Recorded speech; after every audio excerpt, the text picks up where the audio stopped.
Well, I've got the Dataman here. I think I showed this mailbag. This was from Ian Johnson. I purchased it from him, or from a friend of his. He previously did a video on this, preparing the battery and stuff. And he replaced his cell and he replaced the battery pack because that was dead. Anyway, I purchased it off him, and part of the problem is that I had to get it shipped from the UK to here, and we made the decision to take the battery pack out because it might cause shipping issues. So I've got another battery pack here which just arrived. It's a NiCad pack. It claims 1000 milliamp hours. Is it? I don't know. I could test it. In fact, I think I will before I put it in. I will test it. This does fit. I can actually drop it in there, and it fits in there beautifully, just like that. So all I've got to do basically then is probably cut that wire and splice it to this one. Like I said, I'm going to test this battery pack first, just so I know what it actually is. I doubt it really is 1000. It's probably more likely to be 600. It might only be 100. Chinese packs and stuff, they tend to multiply it by 10. Or if I've got 7 batteries in there, divide that by 7. What would that be? 200? Less than that? It's probably something more like that. That's the way they kind of work things out. If there was 10 batteries, it'd be 100 milliamp hours per battery. So I'm going to charge this up fully and test it, and then I'll install it. I think that's probably a better idea. I was just going to do a bit of video installing it. I'll do that afterwards. I'll test it first. Fully charged it. I've now discharged it until the battery tester, well, my electronic load cut off at 7 volts. It was pulling out at 500 milliamp. Should have been a perfectly safe current for it. Let's have a look and see what we actually got.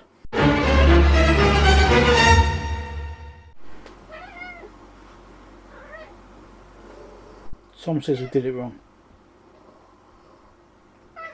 Check out my merch. I've got a new shirt now. Tom says you're wrong. Okay, let's have a look. What do we get? 200 milliamp hours. I was expecting more like 600, so we're way down, but drawing a lower current should be less voltage drop and so on, so we'll do it again. Do you want to clean up the display? Now the thing that always gets me with this is which one's actually highlighted.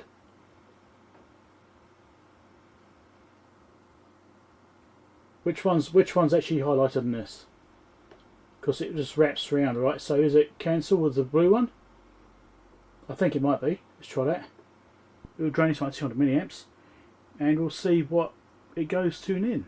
So we've already done 200 milliamp hours as capacity. We'll see if using a lower drain current will allow it to run for longer. Tom still says I'm doing it wrong. So already finished. What do we get? Another 17 milliamp hours. So this battery pack is not that good. Claims 1000 milliamp hours. I'm getting, was that 220 you call it? That's a bit off. Maybe I'll look at those individual cells and see if they are better. I'll just fully charge one of the actual individual cells. Done a battery test on it. Let's find out what we got. 414 milliamp hours. That's almost twice as good as the other pre-built pack. These cells actually marked as 500 milliamp hours. And I was doing a 500 milliamp discharge test. If you're using a lower current, you get more out of it because it's a bit easier on the cell. So yeah, I think these are actually genuine. These will do. So I'm going to build a battery pack out of these. Hoping not to build a battery pack, but here we go. So I'm doing this battery pack right now. This is just a roll of heat shrink. I'm not going to cut it off until I've got the full pack in there. It's gradually sliding in. It's a really tight fit, which might be a good thing. I've got one more battery to add on yet. It's charging up because that's the one I actually tested. I've charged up all these other batteries all fully charged, but the one I just tested I'm recharging now before I put it back into the pack, so all the batteries will be equally fully charged. Obviously I've got the wire already attached to one end. I've just got to add that last battery on here, attach that wire. Now I was going to weld the terminals.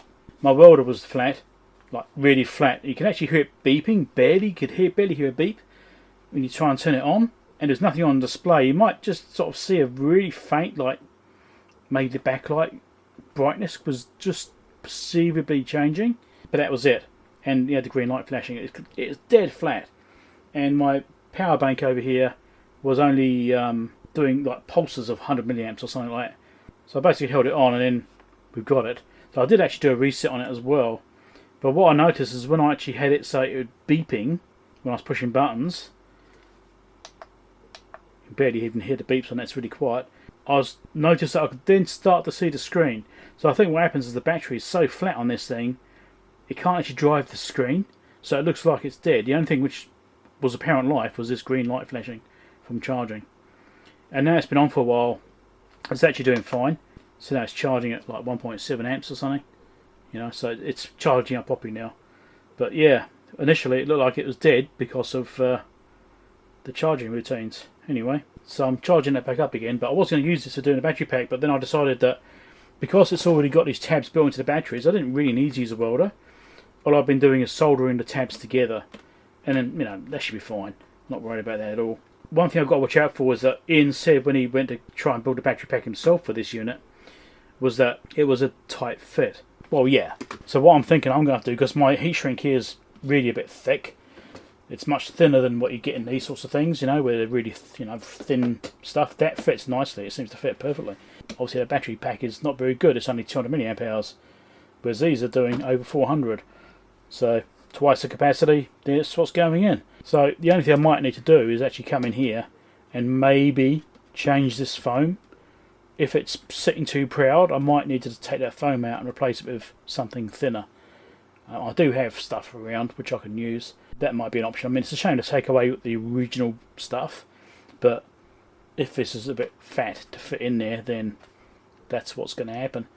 So I should also mention, which I haven't covered yet, when this thing arrived it had a 128k memory in it, which is like the lowest one, and that's that chip there. It's a NEC D431000ACZ 85L. That's the chip that's there. So I put it in here. I've also put this anti-static foam in here. So you've got the two libraries that came with it. This is version 2.45. And what I've done is I've replaced the chip. This chip I put in is one which I got in a mailbag not long ago. It turns out it's a fake chip. I got, I think it's like a set of 5 or something. But you run some acetone on them and all the markings come off, and it's also been painted. Because you get paint coming off it. Black paint. Anyway, the chip I put in, I mean, they did test as being a real RAM chip. The only question is, what actually is it? I don't know. So I put it in there. So this is the 512. So that's what it's supposed to take, is this actual number here. If you can find that exact chip, then you're good. I don't believe you can get this particular chip anymore. Maybe used ones would be your best luck, but like I said, this one is fake, and I have actually marked it as a fake chip here. I don't really see it lighting there, but fake. But tests good. So it does actually test as a 512 RAM chip. Now I put it in here, and it recognises it as a 512 RAM. So basically 4 megabit. I mean, I've got it in there. It's 512 by 8, so it's 4 megabit. I'll put it in. We'll see. I don't know if the battery usage on it is a bit excessive or not. I do actually have some more. I should probably try powering one and try and monitor what the actual current is. I would have to set up some kind of test for that. But that will at least tell me if it's a low power version or not. These are supposed to be low power, but are they? Probably not. If it's a high power, it will drain the battery much, much faster. I would actually like to do like an FRAM on this thing, but I haven't seen anything compatible. There probably is some kind of method of doing this. Maybe there's an EEPROM or something you can use instead. Don't know, but I imagine there is some kind of upgrade. I need to research that some more. I don't really like SRAM. I don't like to rely on batteries to maintain states, especially with something like this, which isn't going to get used very often. You know, this isn't something I'd use weekly or monthly even, probably. One of these things I've always wanted to have. So there's a really good chance this is going to end up with dead batteries in it. Even though I'm going to this effort of rebuilding the battery pack and everything, which is more of a case of, if I can get rid of this, which is, you know, as a drain on a system, it should last a lot better. But I don't know if that's possible to change that. If anyone knows, please let me know. So I've assembled a battery pack. That wasn't a problem at all. Heat shrink's on there, as you can see. Now I've taken out the 2 foam strips that are in the back of it because they were lifting up too much. I think that height is going to be okay now. I mean, it's held in at the ends there. You know, it's not really going to go anywhere. It's going to be resting against the circuit board. There's a sensor here. This is thermal, so that's going to be touching up against the battery anyway. So I think it's okay. It's not really wobbling around too much. I'm fairly happy with that. I mean, worst case, I can stick some double-sided tape inside it. Maybe I should just do that. Put some double-sided tape inside the bottom of the casing there. That might be something worth doing. But the adhesive from these strips was still quite sticky, so it's kind of sticking to that anyway. So, I don't know. Let's plug this in, and we'll see if it's going to behave. I mean, I've got no idea. We'll find out. At least I know the battery pack's fully charged. Might have to mess around with getting these cables routed nicely so I don't get stuck on things. I think they go down like that. Got to try and make sure they don't get pinched. Okay.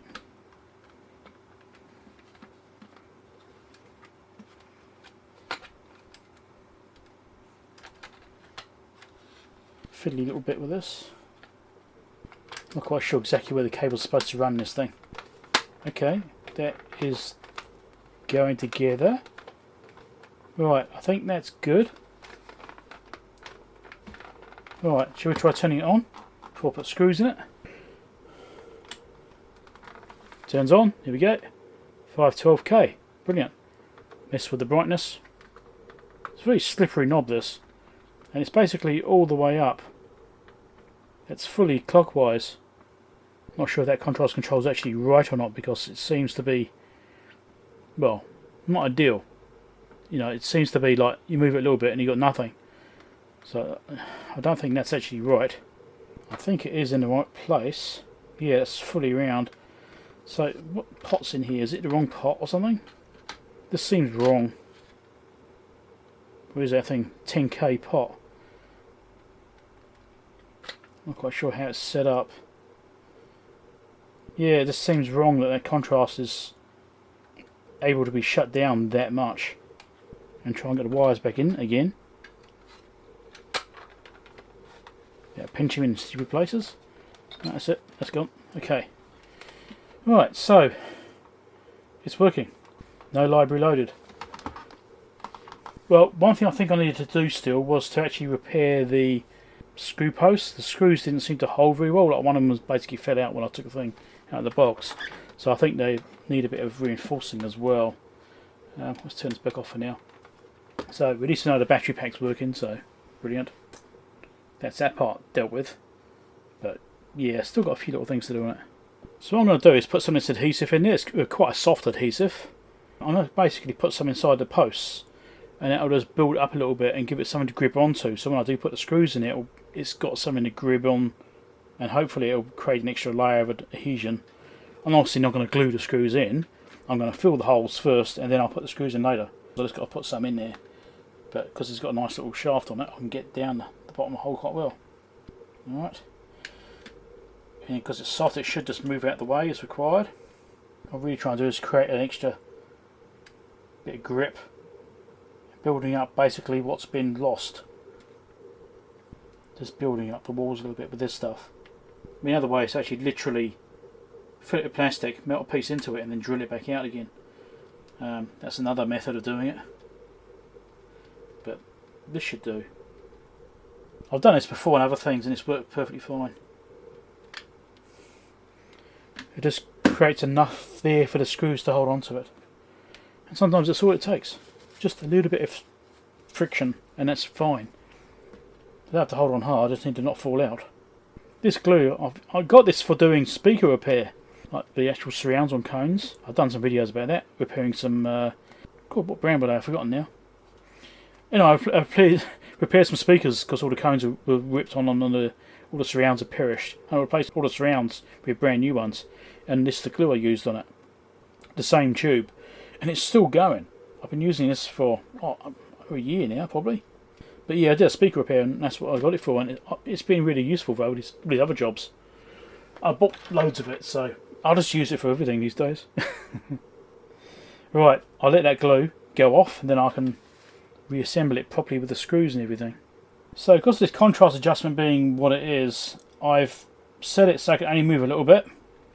So instead of being able to go a long way round like it should, you know, full travel, I've only got it so it can only just turn, you know, what's that, a quarter of the way maybe not even that. That means it's at least closer to being correct. You can't turn it down too much. The resistance across the pot, it's a 10K pot. It's getting 2.2K across the pot, or 2.4. 2.4 across legs. And when it's fully up, it's getting 2.2. It is what it is, I think. Anyway, let's try getting this thing back together again. Oh, I went together this time. Okay, I must be getting better at it. So if I turn it all the way down now, that's it, that's all the way down. So just move it a little bit and you got something on display. So you can't move it very far, whereas before you can turn it a lot. Still not sure it's right. I mean, I'm tempted to modify it so you still can't do it anymore, but that's probably good enough.